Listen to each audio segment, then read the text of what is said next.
ละครับก็สวัสดีกันด้วยนะครับอยู่กับผมป๊อปคอร์นชาแนลเราก็จะมาเล่นเกม Subway Surf อีกครั้งมาต่อกันเลย Player Tip นั่นเองนะครับผมเป็น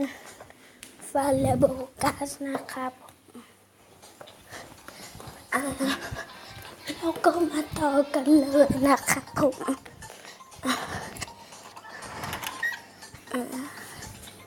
นี่แล้วผมก็จะมาบอก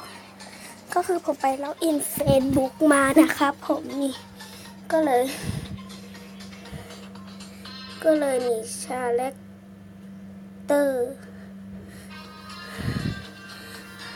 ได้อันนี้มาเพราะมัน7,000นี่มีกูดแล้วก็พอล็อกอินก็จะได้ไดโนแล้วก็ซื้อตัวนี้มาอยากได้ชุดก็เลยซื้อเลยเรามาลองวิ่งดีกว่า นะครับผมอุ๊ยทำไมมันไม่ไป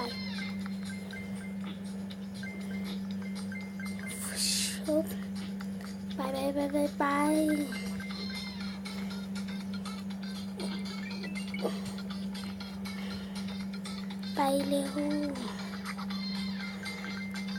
มีตัวดีด้วยอึ๊บเอาทางนี้ดีกว่านะคะ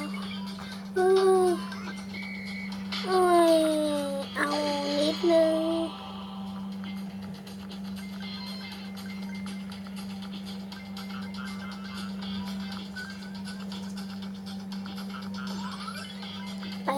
ไปเหมือนจะอยู่ที่พัทยาเลยอะค่ะว่าปะใช่ไหมอันนี้เป็นอุโมงค์รถไฟ BTS หรือเปล่าไม่น่าจะใช่น่าจะรถไฟธรรมดา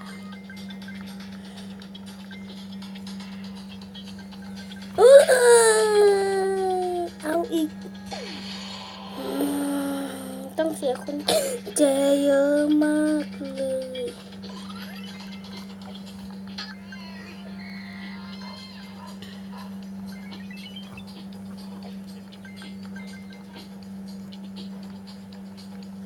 ไปต่อ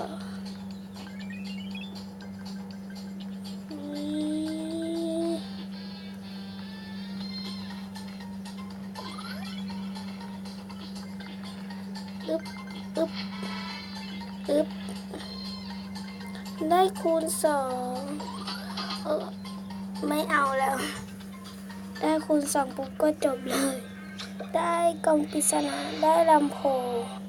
งดับเบิลอัพ